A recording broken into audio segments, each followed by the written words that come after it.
Você acompanha agora o Notícias Pastorais desta semana, que traz a vida da igreja na Amazônia, no Brasil e no mundo.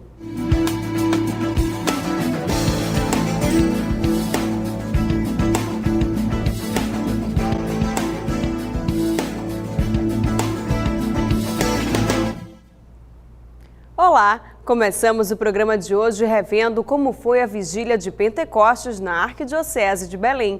Milhares de fiéis acompanharam a celebração na Praça Santuário de Nazaré. Paróquias, padres, diáconos, movimentos pastorais e fiéis participaram da solenidade que marca o encerramento da Páscoa. O arcebispo de Belém, Dom Alberto Taveira Correia, presidiu a celebração eucarística. Deus eterno e todo-poderoso, quisestes que o mistério pascal se completasse durante 50 dias, até a vinda do Espírito Santo.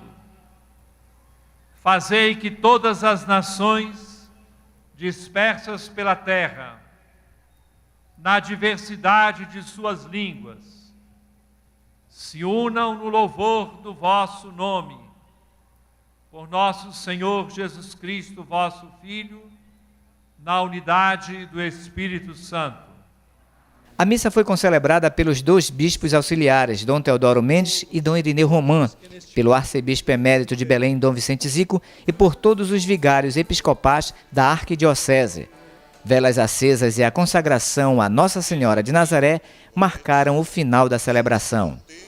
Senhora de Nazaré, aqui está reunida a Igreja de Belém, pastores e fiéis, homens e mulheres de todas as idades, situações humanas e classes sociais.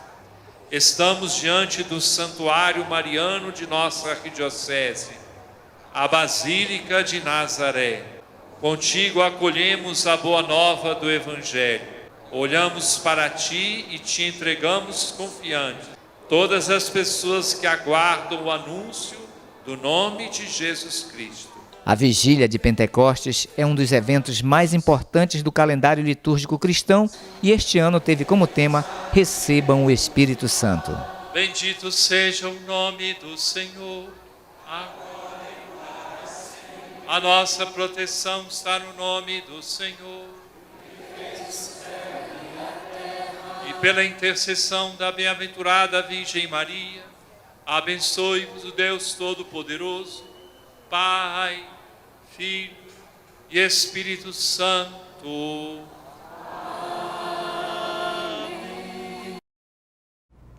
Vamos acompanhar como foi a celebração de Pentecostes no Vaticano. A cerimônia foi presidida pelo Papa Francisco. Em um verdadeiro clima de Pentecostes, a exemplo dos discípulos de Jesus no cenáculo em Jerusalém há 2000 anos, os fiéis reunidos na Basílica Vaticana neste domingo clamaram o Espírito Santo. Como o próprio Papa Francisco afirmou, Cristo continua a enviar o Espírito Santo sobre a Igreja. Ele que nos ensina o caminho, nos faz recordar das palavras de Jesus e nos faz falar com Deus na oração e com os homens no diálogo fraterno e na profecia. O bispo de Roma assinalou que com a ajuda do Espírito Santo podemos interpretar as aspirações interiores e os acontecimentos da vida à luz das palavras de Cristo. Assim cresce em nós a sabedoria da memória, a sabedoria do coração, que é um dom do Espírito Santo, que o Espírito Santo reavive em todos nós a memória cristã. Destacou que no Pentecostes a Igreja nasce para anunciar a todos a boa notícia e que a Mãe Igreja parte para servir.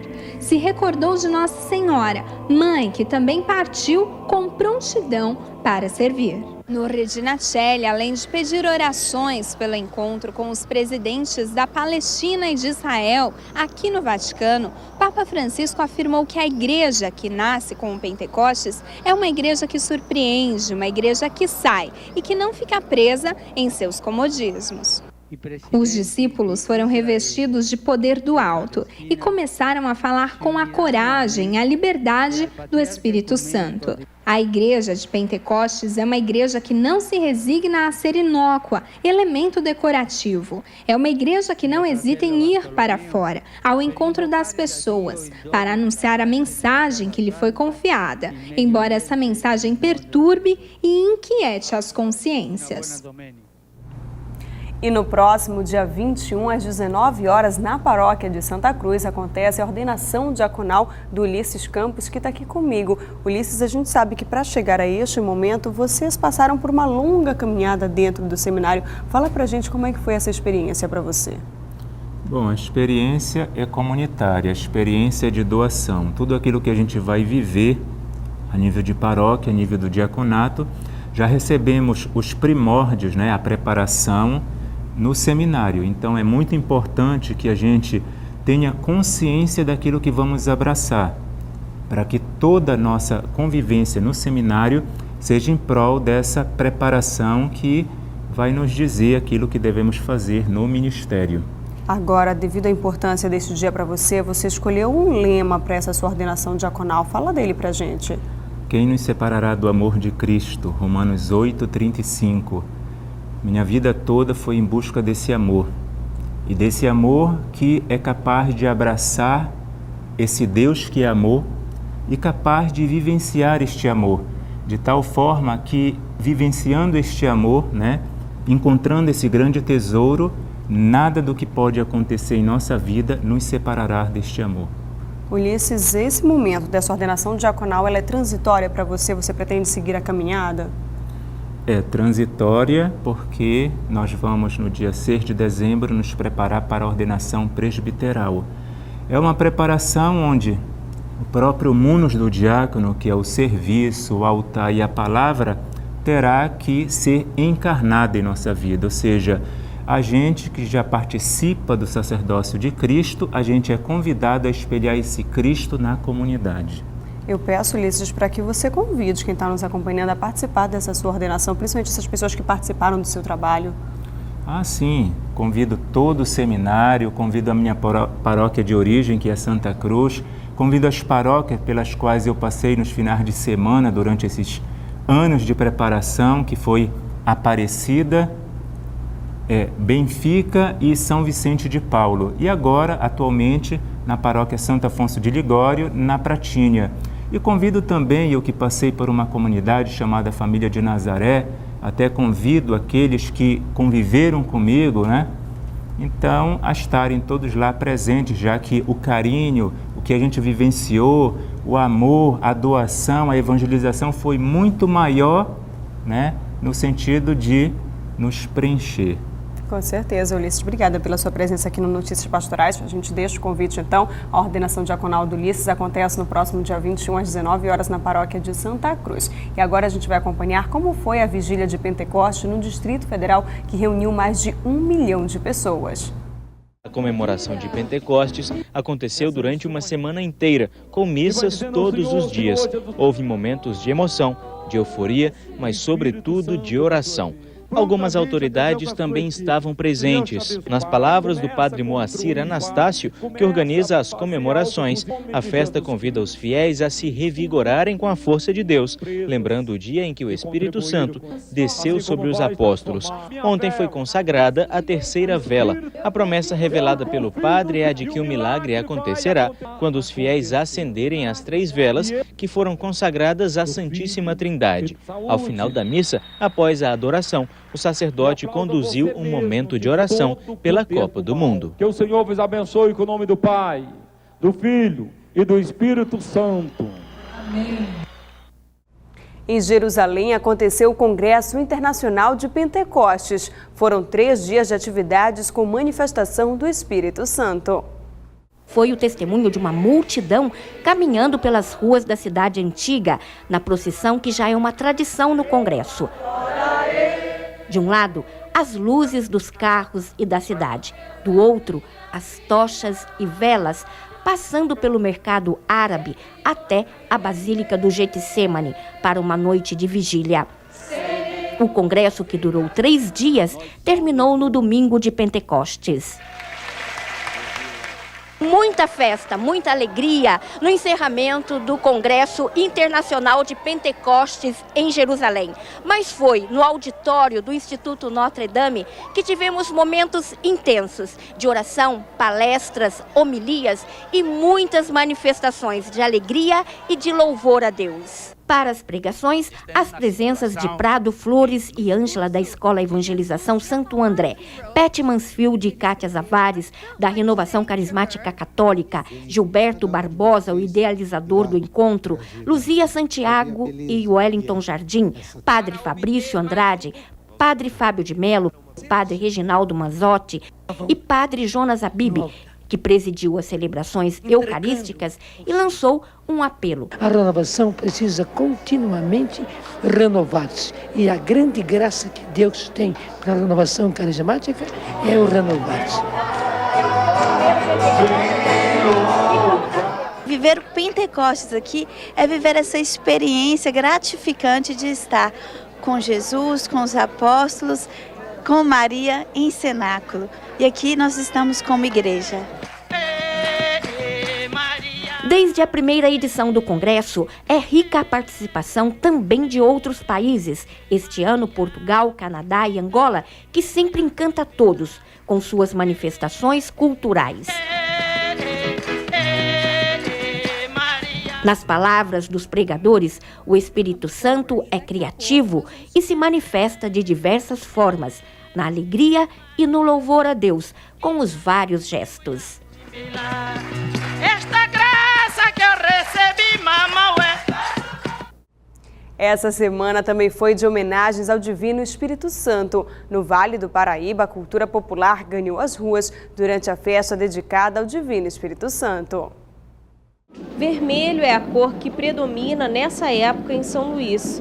As bandeirinhas ao Espírito Santo movimentam a fé do povo. No Império do Divino, silêncio e oração. Em junho, esse lugar vira oratório para quem passa pela cidade. Segundo a tradição, a fita traz os pedidos de fiéis. Fotos revelam os rostos que vieram agradecer as graças alcançadas. Eles fazem um pedido, fazem um nozinho na fita e a bandeira é passada no município inteirinho de São Luís de Paraitinga, né? A fé é que move tudo, né? A fé no Divino Espírito Santo toma conta da cidade. As ruas são só dos pedestres. Muita gente se junta para ver e registrar essa devoção particular dos luizenses, que é sempre assim, cheia de muita alegria, cheia desse colorido das manifestações culturais. Difícil é ficar parado. Congadas eram maioria entre os grupos populares. Moçambique e dança de fitas com ritmos típicos da região também encantaram os turistas. É contagiante, muito bacana. Eu não imaginaria que no Brasil ainda tivesse essas coisas bonitas para serem vistas com tamanha tranquilidade. A tradicional celebração acontece por aqui desde o século XIX, mas foi em 1943 que a devoção ganhou mais força. É uma demonstração de fé nossa, de fé no divino, de fé em que a vida pode melhorar. E para quem vive aqui e acompanha tudo de um camarote particular, celebrar o amor ao divino se torna ainda mais especial. É uma coisa assim, não tem como explicar a sensação de estar junto com as pessoas e compartilhar com as pessoas, né? É especial, muito especial, é divino. Espírito, Espírito, vivemos como fogo, vem como em Pentecostes. Na próxima quinta-feira, dia 19, a igreja no mundo inteiro celebra o dia de Corpus Christi. O Monsenhor Raimundo Posidoni está aqui com a gente para falar da programação aqui na Arquidiocese de Belém. Monsenhor, a gente sabe da importância do dia de Corpus Christi. Este ano, como a Arquidiocese vai celebrar essa data? Então, este ano, seguindo aquele ritmo de cada ano celebrar numa esfera, num lugar, por exemplo, em âmbito arquidiocesano, em âmbito das regiões episcopais, e o ano é nas paróquias. Então, este ano corresponde às celebrações paroquiais. Cada paróquia vai celebrar, ali escolhendo um horário determinado, vai celebrar na sua paróquia. Eventualmente pode ocorrer que 2 paróquias próximas façam conjuntamente, né? Celebrando a missa no lugar, fazendo a procissão e terminando na outra paróquia onde há a bênção. Muitas paróquias próximas vão fazer assim. Agora, o que é importante a gente ressaltar é que nós estamos em preparação para o Congresso Eucarístico que vai ser realizado em Belém. Esse Corpus Christi desse ano também faz essa reflexão? Sem dúvida, assim como nós trabalhamos isso no Pentecostes, né, que já de uma certa forma lança o olhar para 2016, também, tanto neste ano quanto no próximo ano, a festa de Corpus Christi tem essa finalidade de orientar as pessoas, prepará-las para a grande celebração do Congresso Eucarístico de 2016. No Santuário de Nossa Senhora de Fátima, que é a sua paróquia, como é que vai ser essa data? Então nós celebraremos a missa pela manhã, às 7 horas, depois faremos uma procissão ali nas ruas próximas e voltaremos para o santuário para a bênção. Monsenhor, essa reflexão desse ano, cada paróquia escolhe um tema a se trabalhar nesse Corpus Christi? Nós estamos assim, orientando para que durante as celebrações se dê ênfase ao tema do Congresso Eucarístico, né? Para a gente poder já, em uma certa forma, criar um ambiente, né? Que realmente ao longo deste ano e do próximo ano e na primeira metade de 2016, de fato, a dimensão eucarística e o tema que vai ser tratado, né, possa realmente ser já, digamos assim, assimilado, possa ser compreendido e celebrado sobretudo, né? Monsenhor, obrigada pela sua presença no Notícias Pastorais, pelas suas informações. O nosso programa agora vai para um breve apoio cultural e voltamos já. Sexta-feira foi dia de homenagear um dos santos mais populares do Brasil, Santo Antônio. Milhares de devotos em todo o mundo festejaram a data. Vamos acompanhar a devoção por este santo aqui em Belém. Santo Antônio de Pádua, conhecido também como Santo Antônio de Lisboa. A ele são muitos os pedidos e grande a devoção. Viveu no final do século XII e início do século XIII e foi um grande doutor da Igreja. Ele foi um santo português, né, que nasceu em Lisboa. Já aos 15 anos de idade ele entrou para os cônegos de Santo Agostinho, agostinianos. Também conheceu a fama de São Francisco de Assis, que naquela época era muito conhecido em toda a Europa, e se tornou um grande pregador do Evangelho. E por causa dos conhecimentos bíblicos dele, ele foi proclamado pela Igreja na década de 40, pelo Papa Pio XII, como doutor da Igreja, com o título de doutor evangélico. Um santo conhecido no mundo inteiro. Aqui no Brasil, por exemplo, mais de 30 cidades levam o nome de Santo Antônio, uma popularidade que já se enraizou e rendeu ao santo muitas histórias de milagres.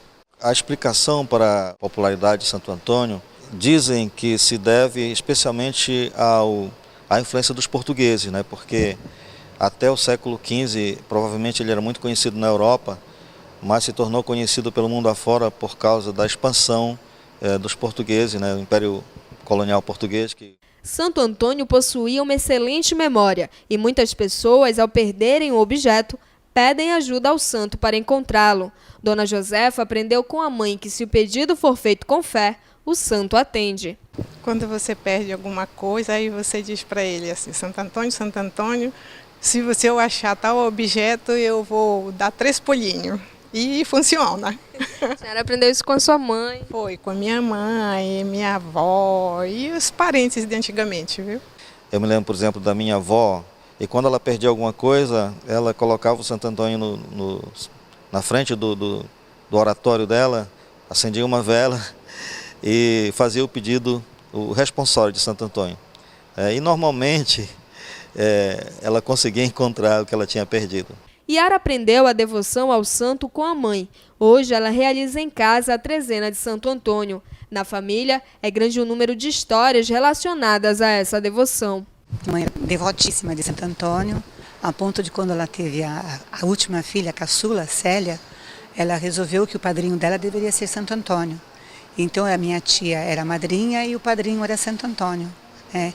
E aí sempre ensinou a gente, a minha irmã, a gente auxiliar os pobres, ter cuidado com as pessoas mais idosas, assim.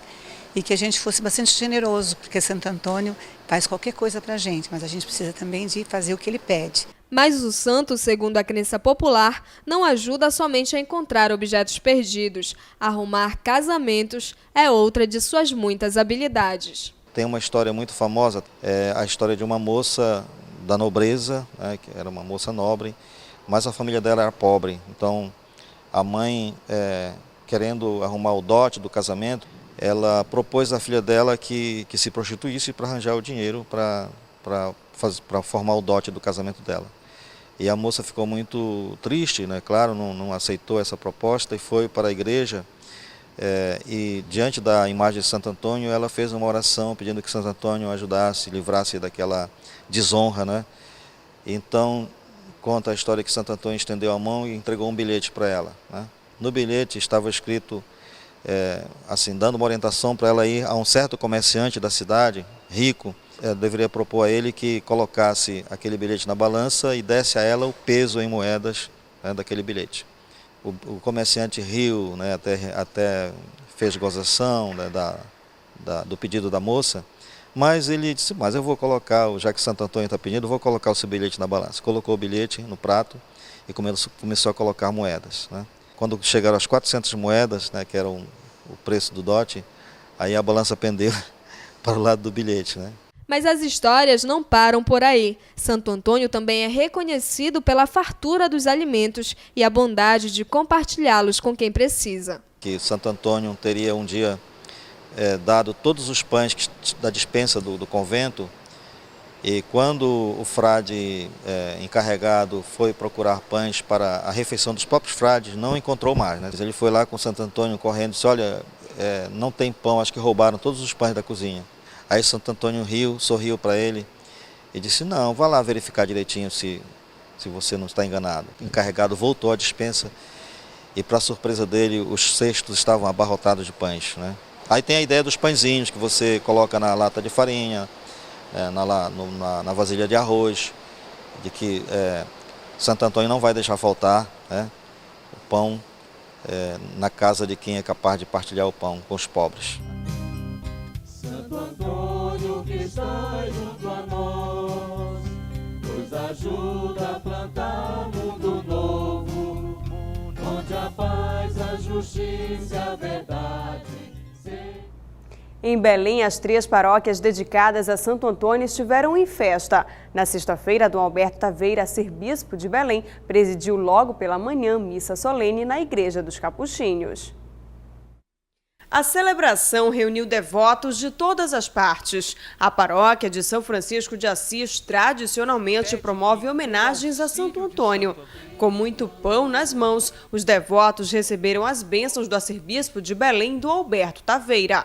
A missa foi concelebrada por Frei Nilton da Costa, pároco dos Capuchinhos. A paróquia está em festa desde o dia 31 de maio. Quem é uma pessoa santa? É aquela que descobriu como vocação própria não viver para si, mas sair continuamente de si mesmo para fazer o bem. Daí nós entendermos o que o nosso querido Papa Francisco tem insistido para toda a igreja e para cada cristão, que nós sejamos pessoas em saída, não voltados para nós mesmos, mas voltados para o bem que podemos fazer aos outros. E desde o dia 1º de junho, os devotos da paróquia de Santo Antônio de Lisboa, no bairro Batista Campos, aqui em Belém, participam da trezena. A novena de Santo Antônio foi transmitida ao vivo pela TV Nazaré durante todo este período. A paróquia esteve lotada durante os 13 dias de orações a Santo Antônio. A trezena é uma tradição na paróquia de Santo Antônio de Lisboa, em Belém. A devoção remonta ao século XVII, teve origem em Bolonha, na Itália, no ano de 1617. Desde o dia 1º de junho deste ano, os devotos participaram da trezena, realizada sempre em 3 horários. Durante a celebração, os devotos fazem doação de pães, como símbolo da devoção a Santo Antônio. Também no Pão de Santo Antônio, no bairro do Guamá, houve uma programação especial durante toda a trezena. Os devotos saíram em procissão pelas ruas do bairro no encerramento dos festejos. Às 9 horas, a capela do asilo Pão de Santo Antônio já estava cheia para a celebração em honra ao seu padroeiro. Um momento de profunda oração e devoção.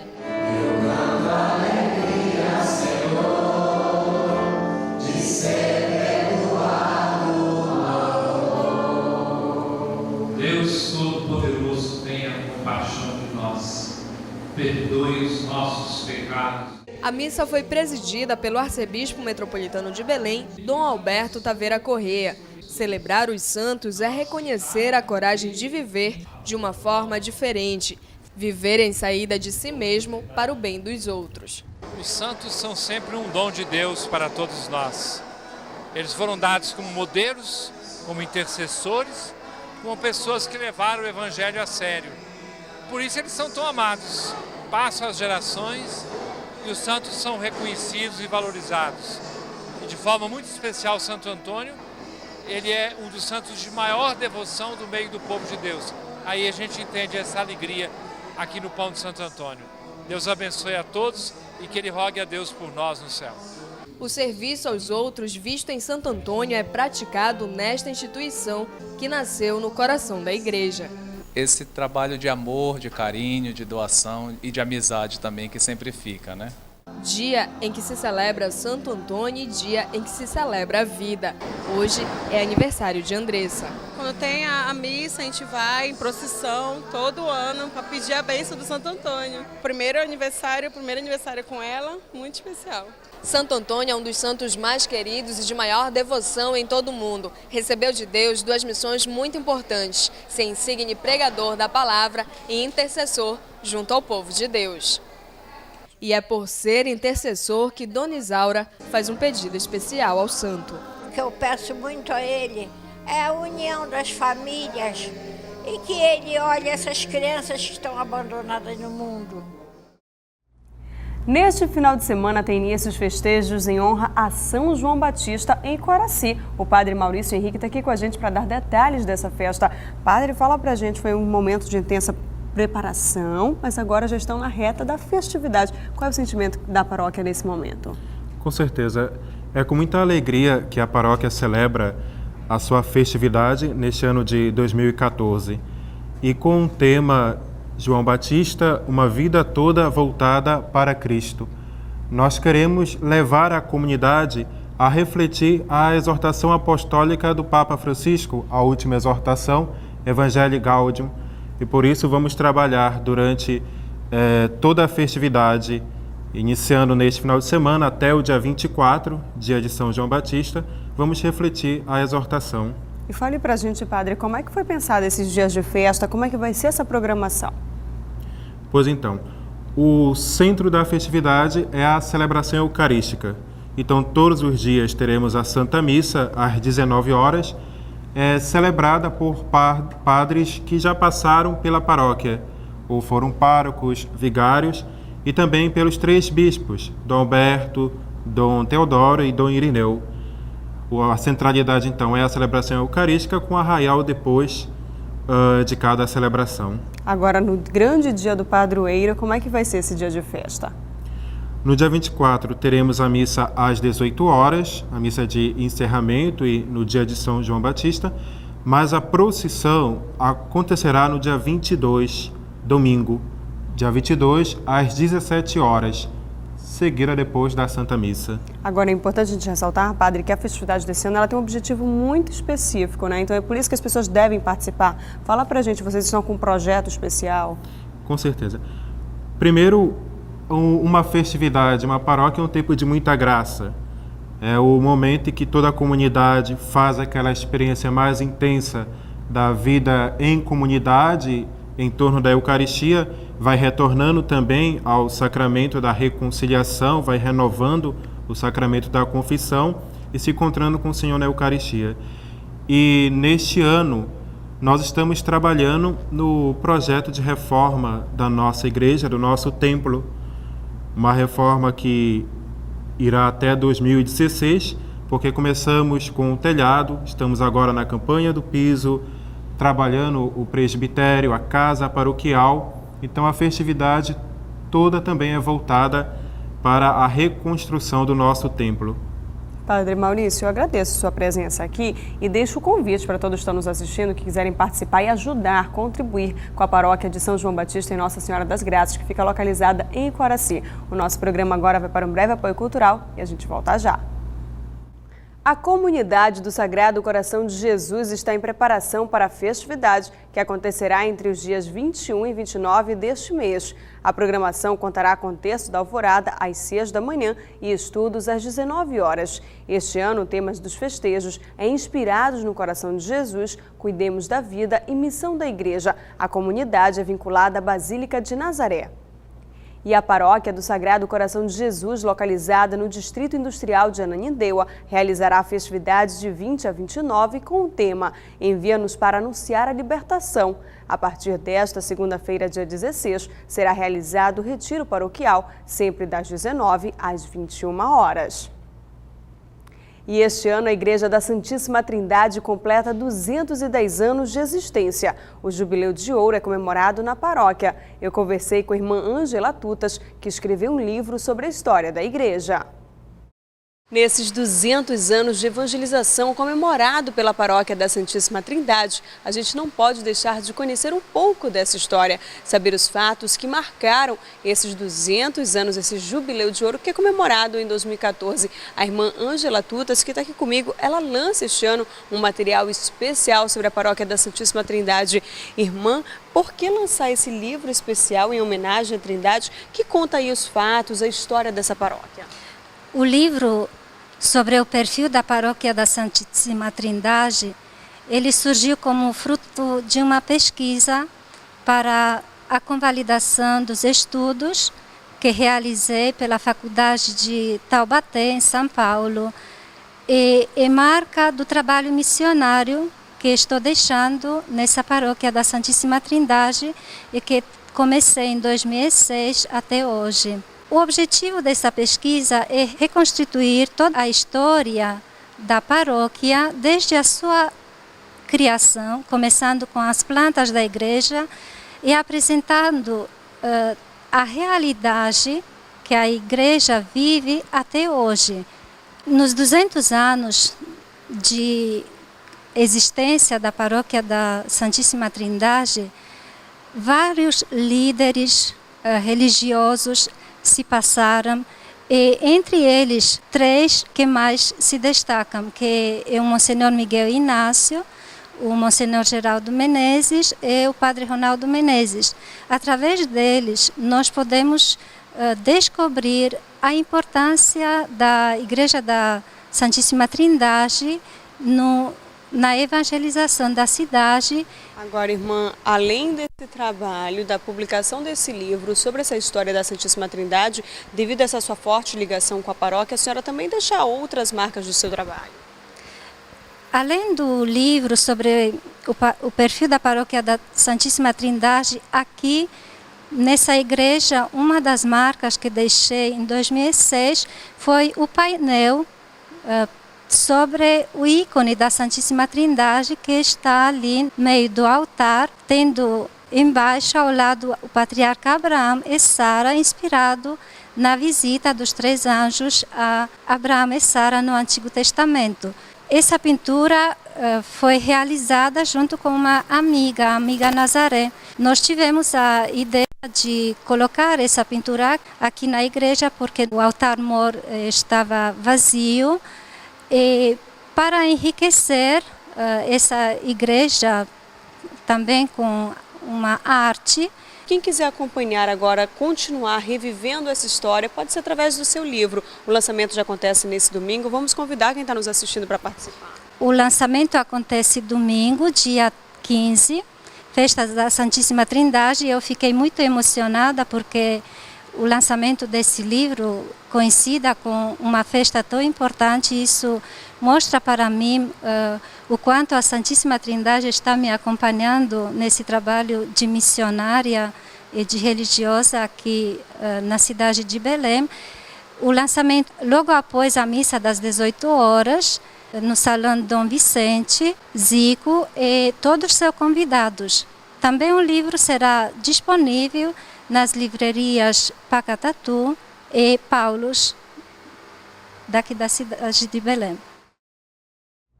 Neste final de semana, o Edinaldo Duarte, que está aqui comigo, vai ser ordenado um diácono da nossa Arquidiocese de Belém. Edinaldo, fala pra gente qual é que é o sentimento que fica nesse dia tão especial para você. Sempre é gratificante para nós, né, passar por todo esse processo formativo do seminário e dar uma resposta, o sim concreto à nossa igreja santa e católica e romana. Então, de fato, é uma felicidade para mim, né? Tá recebendo essa graça do diaconato, o serviço da palavra, o serviço no qual compete ao diácono. No caso, nós, o diácono transitório, né? Os jovens preparam no seminário, a parte acadêmica, toda a formação do seminário. Depois passa um ano numa paróquia para fazer a sua experiência pastoral e nesse período recebe-se o diaconato. Por exemplo, eu fiz o meu estágio pastoral na paróquia Mistério da Transfiguração do Senhor, do bairro do Curuçambá. E muito gratificante, é uma felicidade assim que eu não consigo classificar, né? E para essa sua cerimônia, você escolheu um lema específico. Fala para a gente sobre esse seu lema. Sim, o lema que escolhi se encontra em Mateus, capítulo 20, versículo 26. Aquele que quiser ser grande, seja aquele que serve. Que justamente é a vivência do diaconato. E futuramente também o presbiterato, né? É você viver a serviço do povo de Deus. Fala pra gente como é que foi essa sua experiência dentro da Paróquia da Transfiguração. Muito gratificante, porque existe a nossa experiência de todo o seminário, toda a formação acadêmica, espiritual, comunitária. Mas você está na paróquia é um pouco diferente, você está em contato com o povo que te acolhe, o momento que você vai aconselhar, visitar os doentes, o contato com a juventude. Então isso é muito gratificante. Existe muitas diferenças nesse aspecto, tá? O contato com o povo diretamente. Porque na universidade a gente aprende todas as formas, se prepara para depois oferecer ao povo algo de qualidade, que justamente é o que o seminário sempre se preocupa nesse aspecto. Edilson, a gente quer parabenizar você, né, por essa sua ordenação diaconal e desejar aí uma feliz caminhada até rumo ao sacerdócio. Eu agradeço a presença aqui dentro do Notícias Pastorais e aproveito este momento para a gente falar da agenda dos bispos da nossa Arquidiocese de Belém para essa semana. Vamos acompanhar.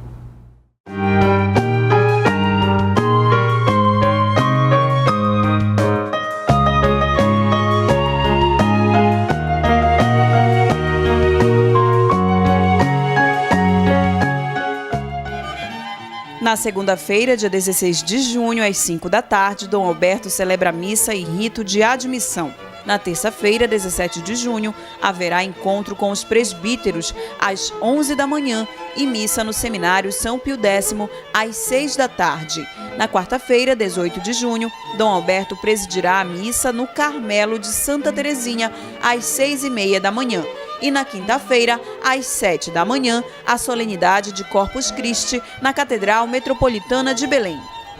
Na segunda-feira, dia 16 de junho, Dom Teodoro Mendes participa de reunião da Pastoral das Ilhas às 8h30 da manhã e às 19 horas celebra a missa na paróquia Nossa Senhora Rainha da Paz, no bairro do Bengui. Na quarta-feira, dia 18 de junho, celebra a missa na paróquia São João Batista e Nossa Senhora das Graças, em Iquaraci, às 7h30 da noite.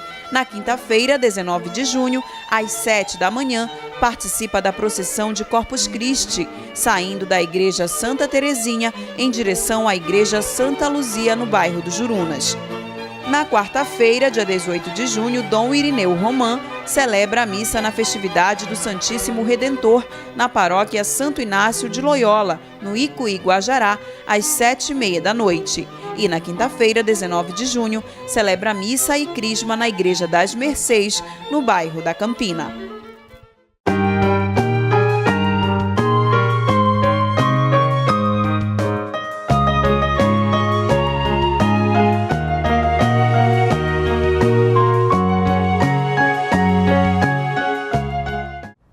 Estamos em plena Copa do Mundo no Brasil e a CNBB lançou um material no qual expressa a preocupação com alguns problemas que podem ocorrer durante a Copa. O desejo da conferência é que a sociedade saia vitoriosa do torneio. Este é o material informativo que a CNBB divulgou, e para explicar um pouquinho mais para a gente sobre esse material, está aqui com a gente o secretário-geral da CNBB, o Dom Leonardo. Dom Leonardo, a CNBB está dando um cartão vermelho para a Copa do Mundo? A CNBB não está dando um cartão vermelho para a Copa do Mundo. Através da Pastoral do Turismo, nós publicamos esse folder que é uma contribuição da CNBB. Que contribuição é essa? Em primeiro lugar, junto desse folder vão estar relacionadas as celebrações, os momentos de encontro, as possibilidades de celebrações da Eucaristia em diversas línguas, e também a nossa manifestação, o recolhimento da nossa manifestação de uma nota da CNBB, mostrando a importância do jogo, a importância da Copa, a importância da confraternização, a importância de sabermos nos divertir juntos, a diversão saudável. Naturalmente que a Copa também implica em diversos elementos que muitas vezes não contribuem para a construção de uma sociedade digna e justa. Então, ali nesse folder, nós colocamos alguns elementos onde nós dizemos, isso é cartão vermelho, dizer, isso não contribui para a sociedade brasileira. Mas também nós damos um cartão verde, no sentido de dizer, isso contribui, isso nos ajudará no crescimento como sociedade, como país, mas também como igreja. E neste período de Copa do Mundo, você acompanha aqui na TV Nazaré, todos os dias de segunda a sexta, a partir das 16h30, um programa especial sobre a Copa do Mundo. Todos os detalhes deste torneio de futebol você acompanha aqui na TV Nazaré. E chegamos ao final de mais um programa. Se você quiser acompanhar as reportagens exibidas aqui no Notícias Pastorais, você pode acessar o portal Nazaré, www.fundacionazaré.com.br. Para divulgar sua paróquia, sua festividade ou seu evento, entre em contato com a nossa central de relacionamento através do 40069211. Antes de nos despedirmos, vamos acompanhar a história de um dos colégios mais antigos do Brasil. Até hoje em funcionamento, o Gentil Bittencourt atravessa a história incentivando as novas gerações a uma formação focada nos valores éticos e cristãos. Logo na recepção, nos deparamos com a história. São 210 anos de tradição escolar.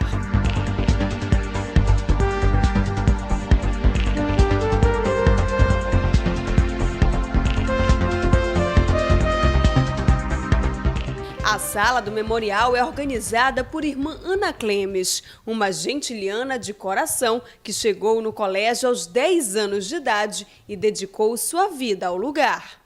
Foi a minha turma, desde primeiro ano nós estudamos juntas, era muito mais gente, foi diminuindo e terminamos, nós éramos 19. E está aqui essa turma, muita gente ainda está por aqui, mas acho que eu tenho contato. O Colégio Gentil Bittencourt é um dos mais antigos do Brasil. Fundado em 1804, surgiu como um orfanato para meninas carentes. Anos depois, recebeu o nome de Colégio Nossa Senhora do Amparo e funcionava na antiga Rua do Açougue, hoje a Gaspar Viana. Desde muito pequenina que eu ouço falar essa história do Gentil. Ali tem a fotografia do fundador, Dom Manuel de Almeida Carvalho, que em 1804 fundou uma escola para meninas índias e deu o nome de Asilo das Educandas. Essa escola passou para o Colégio Nossa Senhora do Amparo, ali perto do Colégio Santo Antônio, uma casa onde hoje funciona a polícia. Depois é que passou aqui para esse prédio, construído especialmente para ele, já com o nome de Colégio Gentil Bittencourt. Aqui neste prédio, a escola está há 102 anos. Os símbolos da história estão por toda parte, bem como os sinais da modernização tecnológica. O Colégio Gentil Bittencourt, em pleno século XXI, alia o passado com o presente, trilhando os caminhos para o futuro. Hoje, o colégio possui 1.500 alunos, da educação infantil ao ensino médio, e todos têm orgulho de estudar aqui. O Gentil é um colégio que, poxa, não tem explicação, é uma relíquia, muita gente gosta daqui, eu mesmo gosto daqui. Eu estou aqui desde o maternal e os professores são exemplares. Eles são a inspiração de todos os alunos. Eu gostei muito, arranjei muitos colegas aqui. Aqui foi um dos melhores colégios que eu já estudei aqui. Manter a qualidade educacional focado nos valores éticos e cristãos é os desafios das Irmãs Filhas de Santana, que administram o colégio desde 1905. O Colégio Gentil é uma escola tradicional e uma escola inovadora. E estar à frente de uma escola como essa é uma grande responsabilidade, não deixa de ser um desafio, mas que com a ajuda de Deus, com a ajuda dos nossos colaboradores, com a ajuda dos pais, nós vamos fazendo um excelente trabalho, um trabalho baseado na competência, na qualidade. Hoje, 7 religiosas coordenam o Gentil, repassam para as novas gerações a essência da escola. Para mim é muito importante porque eu acredito que os valores cristãos, os valores tradicionais são a base da formação de um ser humano. Isso é muito importante para o futuro profissional, para o futuro pessoal de cada aluno aqui. E para mim é muito importante estudar nessa instituição devido a isso. A tradição, que vem aliada a um colégio atualizado com recursos pedagógicos, faz com que a fama do Gentil se espalhe. Este pai mora há poucos anos em Belém e logo que chegou, decidiu matricular o filho aqui. Esse foi um diferencial que meu filho está estudando aqui nesse colégio. Pelo ensino religioso que tem, pela qualidade de ensino do colégio, pela diferencial que ele tem dos demais colégios. Na comemoração pelo bicentenário e mais uma década de existência, alunos, pais, funcionários, todos fazem questão de homenagear este que é mais que um colégio, é uma grande família. Uma história bonita dessa, todo mundo se orgulha em fazer parte dela, né? E desde 1938 que eu faço parte dessa história. O orgulho vem daquilo que você vive. O Gentil tem história para contar. E com os alunos dele, você praticamente cria um livro com as histórias que os alunos vão contar. É isso que faz a gente ser estudante, porque a gente estuda no colégio que está fazendo hoje 210 anos, um dos colégios mais antigos do Brasil. A gente cria uma afinidade tão grande com esse colégio que acaba entrando no nosso coração.